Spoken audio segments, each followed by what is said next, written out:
दोस्तों, ख्वाब और सपने में उड़ने के सिलसिले में मैं आज आपके सामने इस टॉपिक का दूसरा हिस्सा पेश कर रहा हूं। अगर आपने इस टॉपिक का पहला पार्ट नहीं देखा है तो मैं आपसे रिक्वेस्ट करूंगा कि आप इसका पहला पार्ट ज़रूर देखिए, जिसकी लिंक मैंने नीचे डिस्क्रिप्शन में दे दी है। पहले पार्ट में मैंने बहुत कुछ जानकारी और मालूमात दी है। दोस्तों, मैं हूं जैन पीर और आपका खैर मकदम और स्वागत है नॉलेज ड्रॉप्स में।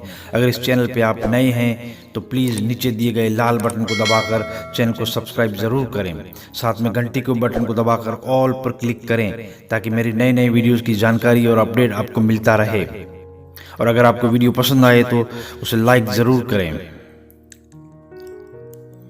दोस्तों, हवा में उड़ना, आसमान में ऊपर उड़ना, ऐसे ख्वाब और सपनों की ताबीर और उसके मतलब अलग अलग निकलते हैं। जैसे कि कुछ मीनिंग्स और मतलब मैंने पहले पार्ट में आपको बताए थे। आइए जानते हैं ऐसे सपनों के और ख्वाबों के और क्या क्या मीनिंग्स और मतलब निकलते हैं। अगर कोई अपने सपने में ख्वाब में ये देख रहा है कि वो टेढ़ा उड़ रहा है, यानी हॉरिजॉन्टली फ्लाई कर रहा है, क्षैतिज उड़ रहा है, तो ये अर्थ और तर्क और दलील है। और ये मीनिंग्स निकल के आ रहा है कि ख्वाब देखने वाले की परेशानियां, उसकी उलझनें और उसके मसले आसानी से हल हो जाएंगे। उसकी परेशानियां बिना मेहनत किए ही खत्म हो जाएंगी, तकलीफ़ें दूर हो जाएंगी। बहुत ही अच्छा ख्वाब है ये। अगर कोई अपने सपने में ये देखता है कि वो आसमान की तरफ उड़ता हुआ जाता है तो तकलीफ और परेशानी पे तर्क है। जैसे कि मैं हमेशा बताता हूँ कि ख्वाब और सपनों के मतलब उनकी ताबीर उनकी एक्ट और सिचुएशन के हिसाब से निकलती है। जिसकी मैंने ऊपर बताया वो पॉजिटिव मीनिंग्स निकल के आ रहा था और अभी यहाँ पे थोड़ा नेगेटिव आ रहा है। तो उसमें एक्ट क्या है, उसकी सिचुएशन क्या है, उसके हिसाब से ताबीर उसका मतलब भी चेंज हो जाता है। अगर कोई पाक, पवित्र और धार्मिक इंसान ये देख रहा है कि वो उड़ रहा है, तब अर्थ और मतलब ये होगा कि वो कुछ चीज़ों का इल्म हासिल करेगा, कुछ चीज़ों का ज्ञान और नॉलेज हासिल करेगा, उसे सीखेगा।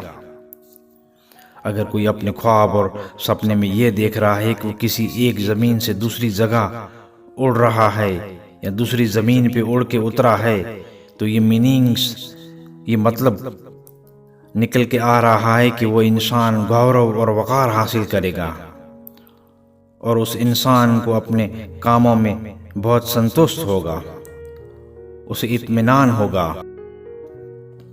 मैंने आपको पहले पार्ट में बताया था कि अगर कोई इंसान एक छत या मकान से दूसरी छत या मकान पे उड़ता है तो इंसान अपनी बीवी को चेंज करेगा, दूसरी शादी करेगा। लेकिन यहाँ पे ये भी बताता चलूँ कि एक ख्वाब की अलग अलग ताबीरें और मतलब निकल सकते हैं। जैसे कि इस ख्वाब और सपने का ये भी मतलब निकल के आता है, ये भी मीनिंग्स निकल रहा है कि एक अच्छे किरदार, गरिमा और अच्छे अखलाक वाला, नैतिक मूल्यों वाला आदमी अपनी नैतिकता, अपने अखलाक और किरदार से गिरेगा और अनैतिक और गैर अखलाकी इंसान बन जाएगा। अगर कोई औरत ये ख्वाब और सपना देख रही है कि वो अपने मकान या छत से किसी और के मकान या छत पे उड़ के जा रही है, वहाँ पे उड़ के उतर रही है और उस मकान वाले को वो औरत पहचानती है, उसे जानती है, तो ये दलील और ये मीनिंग निकल के आ रहा है कि सपना देखने वाली औरत उस मकान वाले इंसान से शादी करेगी। अगर कोई ये देख रहा है कि वो किसी बुरी जगह से अच्छी जगह की ओर उड़ रहा है, यानी किसी बुरी जगह से साफ सुथरी जगह या पाक और पवित्र जगह की ओर उड़ रहा है, तो ये दलील है, ये ताबीर है कि उसको लाभ और फ़ायदा होगा, तरक्की की निशानी है उसके लिए। अगर कोई अपने सपने में ख्वाब में ये देख रहा है कि वो वर्टिकली फ्लाई कर रहा है, यानी सीधा खड़ा उड़ रहा है, उसका सर आसमान की तरफ है और पैर ज़मीन की तरफ है, तो ये अर्थ और ताबीर है कि उड़ने वाले इंसान को बहुत सारा फ़ायदा होगा, उसे किसी चीज़ में लाभ और नफ़ा होगा।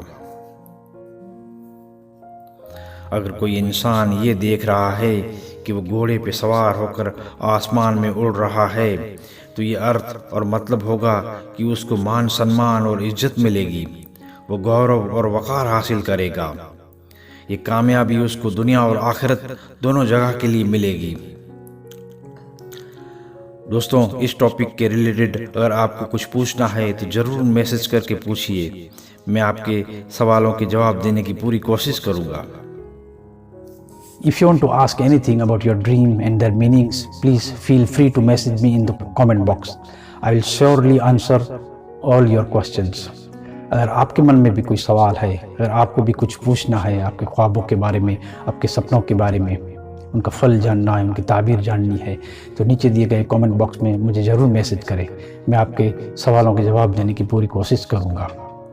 तो अभी के लिए बस इतना ही दोस्तों, फिर मिलेंगे एक नए टॉपिक के साथ, नए वीडियो के साथ। तब तक के लिए इजाज़त चाहता हूँ।